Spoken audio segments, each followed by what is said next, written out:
টাকা নিয়েও কাজ না করায় বিএলআরও অফিসে উত্তেজনা। ঘটনা পুরুলিয়া 2 নম্বর ব্লকের বোঙ্গাবাড়ির বিএলআরও অফিসে। পুরুলিয়া শহরের বাসিন্দা অরুণ সিং নামে এক ব্যবসায়ী তার জমির চরিত্র বদল করার জন্য বিএলআরও অফিসে আবেদন করেন।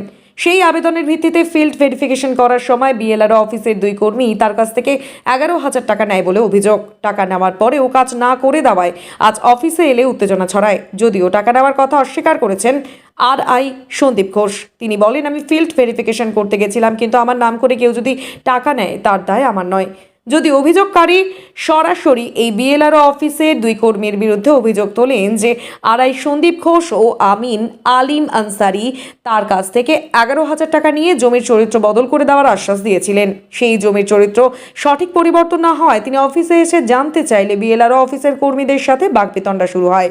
উত্তেজনা দেখা দেয়। যদিও আলিম আনসারি এদিন অফিসে আসেননি। পুরুলিয়া 2 নম্বর ব্লকের বিএলআরও অভিজিৎ ভুইয়া বলেন, আমার কাছে অভিযোগকারী এসেছিলেন, আমি তাকে লিখিত অভিযোগ জানাতে বলেছি, দপ্তর তদন্ত করে দেখবে। সরকারি চাকরি করতে গেলে যা যা নিয়ম রয়েছে সেই শর্তাবলী মেনে যা যা ব্যবস্থা নেওয়ার নিয়ম রয়েছে সেই মতো ব্যবস্থা নেওয়া হবে। অতীতে বারবার এই ভূমি ও ভূমি রাজস্ব দপ্তরের বিরুদ্ধে টাকা নিয়ে কাজ করার অভিযোগ উঠেছে। এর আগেও মুখ্যমন্ত্রী স্বয়ং জেলায় এসে এই দুর্নীতির কথা বলেছিলেন। সতর্ক করার পরেও এই দপ্তরের কর্মীদের বিরুদ্ধে অভিযোগ ওঠা বন্ধ হয়নি এখনো।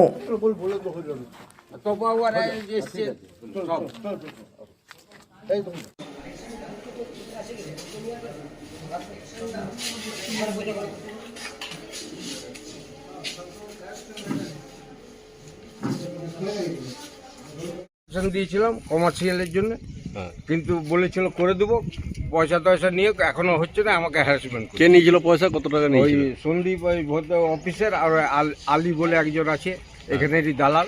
আচ্ছা, কত টাকা নিয়েছিল? প্রায় 11,000 টাকা। মানে পয়সা ছাড়া কি এখানে কোনো কাজ হয় না না? না, হয় না, পয়সা দিয়েও কাজ হচ্ছে না।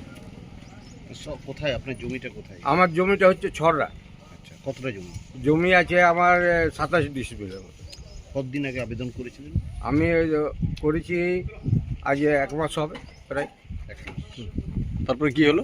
তারপরে ওই ইনকোয়ারি গেল, হ্যাঁ, ইনকোয়ারি করে সব কিছু দেখলো, বললো হ্যাঁ করে দেবো, আপনাকে আসতে হবে না, আমাদের এটা লাগবে।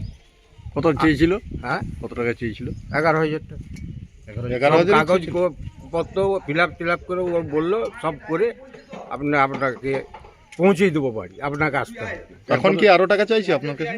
হ্যাঁ, এখন ওই অন্য আমি না হাতে পড়েছি, আবার কনভার্সন, আর ও চাইছে পয়সা। আচ্ছা, এখন কি অবস্থায় আছে? এখন অবস্থা এখন বুঝতে পারছি না। এসে রোজ আমি আসছি, ঘুরে ঘুরে যাচ্ছি। ও বলছে ওর কাছে ফাইল পাচ্ছে না খুঁজে। পয়সা দিয়েও কাজ হচ্ছে না। আপনার কি নাম? আমার নাম অরুণ সিনহা। আমার ওয়াইফের নামে আছে জায়গা। আমার নামে যদি অন্য কেউ লিখছে, হ্যাঁ, সেটা আমি কি করব? আমার নামে যদি অন্য কেউ লিয়ে এটা হচ্ছে তো যে আমি কাজটা করছি, কোনো কেউ লিয়ে নিচ্ছে যে আমি করাই দেবো, তারপর সে লিয়ে নিচ্ছে। কি নিচ্ছে? কি লিখছে? ওই যে যা বলছে কিছু অ্যাডভান্টেজ লিয়ে নিচ্ছে, এরপর ভাবছি আমি করছি। হ্যাঁ। ডাইরেক্ট কেন করছে? আমরা তো বারবার বলছি আপনার কোনো পাবলিকের কাছে যাবেন না। পাবলিকের কাছে আপনি কি স্পটে গিয়েছিলেন? স্পটে তো আমার তো কাজ, তো আমাকে স্পটে যেতেই হবে, আমাকে তো দেখতে যেতে হবে জমিটা। কিন্তু উনি অভিযোগ করছে আপনিও গেছিলেন না, আপনার সঙ্গে? আমি গেছিলাম তো, হ্যাঁ, আমাকে তো স্পটে যেতে হবে। হ্যাঁ। আমি তো কাজটা করতে গেলে স্পটে দেখে এলাম, দেখে চলে এলাম, কাজ করে দিলাম, তার বিনিময়ে কেউ অ্যাডভান্টেজ দিয়ে দিল, আমি কি করব? আপনার সঙ্গেই তো তিনি গেছিলেন? সঙ্গে তো আমাকে যেতেই হবে কাউকে। আচ্ছা, ওই সঙ্গটি তো আমি তো সঙ্গটাকে বলছি না যে তুলে। ওই সঙ্গে আপনার যে সঙ্গে কি নাম ওর? উনারা বলছেন উনার ভুল বলছেন উনি। ওই কিন্তু আপনার নাম দিয়ে বলছে যে। এবার বলে দিলে কি করবো? কি নাম? যেহেতু আমি করেছি। আপনার সাথে যে গিয়েছিলেন তার কি নাম? আমার সাথে আমিন যাই। কে গেছিল? কি নাম? আমি আলিম আনসারি বলে একজন আমিন যাই, সেও তো আমাকে বলছে যে না এরকম তো কোনো কথা হয় নাই। সে বলছে এরকম কোনো কথা হয় নাই। উনি বলছেন আমাকে নকশা করতে বলেছিল, নকশাটা আমি করে দিই। কত টাকা নেওয়ার অভিযোগ? আমি জানি নাই, আমি কি করে জানবো? কতটা জায়গার জন্য আপনাকে দিয়েছিল, আবেদন করেছিল? ওটা মনে নাই, ওটা করা আছে সামান্য জায়গা, বেশি জায়গা না, 3 হয়তো 6 ডিসিমিল হতে পারে। আপনার কি নাম? আমার নাম সন্দীপ। কি করেন আপনি? আমি আড়াই।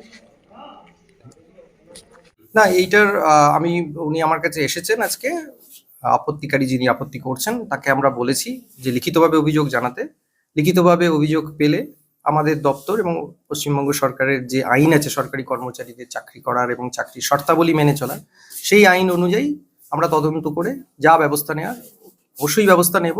এবং ওই ভদ্রলোককে আমরা জানিয়েও দিয়েছি তার যেভাবে কাজ করা উচিত, অর্থাৎ বাংলা সহায়তা কেন্দ্র, তথ্যমিত্র কেন্দ্র, সেই সবের মাধ্যম দিয়ে আবেদন করতে, কোনো দালাল চক্রের সাহায্য না নিতে, পশ্চিমবঙ্গ সরকারের ভূমি দপ্তরের যে টাকা পয়সাগুলি অনলাইন মারফতে একমাত্র নেওয়া হয়, সেই তথ্যমিত্র কেন্দ্র বা বাংলা সহায়তা কেন্দ্রের মাধ্যমে শুধুমাত্র সেইগুলোরই টাকা পয়সা দিতে এবং কোনোভাবেই না কোনো দালাল চক্রের আশ্রয় নিতে এবং সরাসরি দপ্তরের আধিকারিকদের সঙ্গে কথা বলে তার কাজ করতে।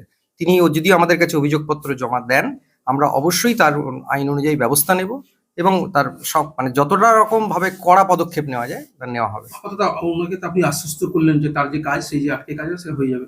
কাজ নিশ্চয়ই কাজের নিয়মে হবে, অর্থাৎ তার জমির কাগজপত্র, তার অ্যাপ্লিকেশন, তার যা কিছু দপ্তরের আইন অনুযায়ী থাকলে সেটা অবিলম্বেই করে দেওয়া হবে। যাভাবে প্রত্যেকের কাজ করা হয় তারও কাজ করা হবে, কিন্তু তাকেও যেটা করতে হবে, দপ্তরকে সহযোগিতা করতে হবে। তিনি যে আজকে অভিযোগগুলো আনছেন সেই অভিযোগগুলোর সপক্ষে তার জন্য প্রয়োজনীয় আবেদনপত্র এবং কমপ্লেন লেটার আমাদেরকে তাকে দিতে হবে। আমরা সেই কথাই তাকে বলেছি এবং তা পাওয়ার সঙ্গে সঙ্গেই আমরা প্রয়োজনীয় তদন্ত করে আমাদের যে ঊর্ধ্বতন কর্তৃপক্ষ তার কাছে আমরা পাঠাবো এবং ব্যবস্থা গ্রহণ করবো।